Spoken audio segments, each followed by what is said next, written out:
6:51, time for the morning sprint. We start with the first warn traffic note for your commute. Some breaking news this morning of a crash along Midvale Boulevard. Let's take a look at some pictures by our crews on scene. This is at Midvale and Odana. Southbound lanes currently blocked there from Odana to Henrik Lane. Some real damage to vehicles. You can see officers on scene say there were minor injuries. We're going to keep an eye on this crash, let you know once those southbound lanes clear up this morning. And we are looking at that from our traffic maps as well. So far, you zoom in at Midvale and Odana, we're not seeing too many major delays there, but some light slowdowns are showing up as the morning commute gets going. Of course, we'll continue to watch that and let you know how it plays out. Otherwise, what I'm mainly focused on is this line of showers moving throughout northern parts of Wisconsin. That will continue to push southward throughout the day, likely arriving late morning and into the lunchtime hours. We are at 51 right now. We will warm up to about 60 before temperatures fall this afternoon. We'll track the rest of that front coming up. Chris Reese, thank you. Speaking of commute, the state DOT says the new Beltline Flex Lane doing its job. New data shows drive times on the Beltline are down 30% in the past 2 months, even though traffic volume on the highway is up. The death toll in Florida and the Carolinas is up this morning after Hurricane Ian. More than 120 people have now died because of the storm. Thousands are without power this morning still, and many do not have access to clean drinking water. This comes after President Biden was just there surveying the damage firsthand yesterday and promised long-term federal support. Breaking news overnight, police in Thailand say more than 30 people, primarily children, were killed at a shooting at a daycare center.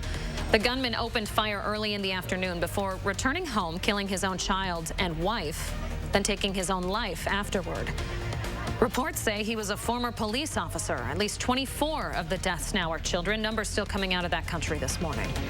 Another reason we're seeing some high gas prices, OPEC says it will slash oil production by 2 million barrels a day starting in November. It's the biggest cut since the start of the pandemic. The news came after the group of major oil producers, including Saudi Arabia and Russia, met for the first time in person since March of 2020. The White House calls the plan short-sighted. Badger volleyball continuing their road trip this weekend with their first on-the-road season win against Indiana. So far, the women have been perfect at the Fieldhouse in conference play. Senior Danielle Hart finished with 10 kills. Sarah Franklin adding in 13 more to sweep Indiana.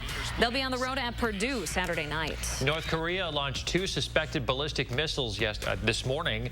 One landing in the Sea of Japan, the other in North Korea. It comes just 2 days after the North fired another missile that flew over Japan. After that launch, the U.S. announced the aircraft carrier USS Ronald Reagan would return to waters east of South Korea. Wisconsin Attorney General challenger Eric Toney and incumbent Josh Kaul are scheduled to debate at the State Bar headquarters in Madison later this month. The debate has been set for the afternoon of October 27th. It's scheduled to last an hour. The event will be open to the public. News 3 Now will air it at 4 p.m. and live stream it on channel3000.com. To the crisis in Ukraine now. Ukraine's army continues to make progress against its Russian invaders, entering the Luhansk region for the first time since the war began.